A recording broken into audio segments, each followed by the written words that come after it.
I'm Dan Blount. I'm a Senior Technical Manager at Cross Company. Today we are going to talk about the effects of temperature on dimensional calibration. The coefficients of thermal expansion, or CTE, refers to the rate at which a material expands or contracts with an increase or decrease in temperature.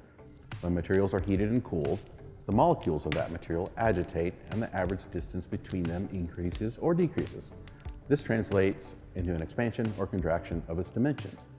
So what's the deal? The key for us as a calibration provider is to be aware of the different CTEs of these tools and to provide the most accurate measurement possible. We perform a lot of calibrations at our customer facilities, but we need to utilize the climate control lab inside our branches to perform calibrations on specific high accuracy tools to limit the effects of CTE on the measurements.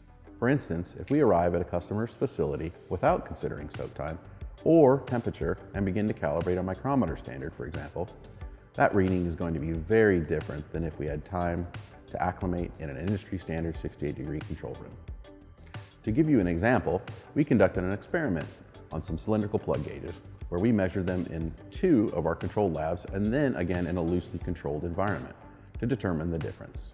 Here's what we did and what we found. In Oklahoma City, we first measured the plug in a controlled room at 68 degrees Fahrenheit and then in one of our other office spaces at almost 74 degrees Fahrenheit. Each time the plugs were allowed to soak or acclimate to the environment in 24 hours. These plugs are very accurate and were measured to 6 decimal places. We took 6 readings on the top and 6 readings on the bottom and found that they expanded an average of 16 millionths for the top and 15 millionths for the bottom. Now that is a very small difference, but for these plugs it's a big deal. The tolerance for them is about 15 millionths. So in fact, this plug failed calibration at the warmer temperature.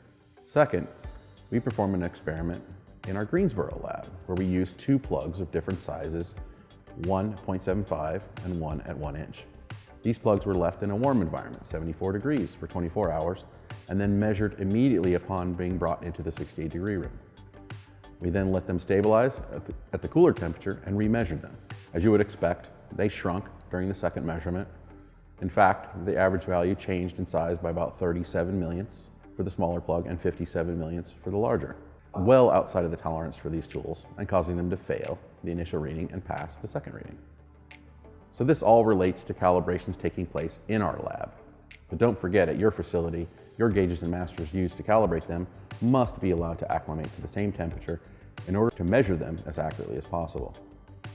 If you don't, a temperature differential could result in a failed gauge or a falsely passed gauge.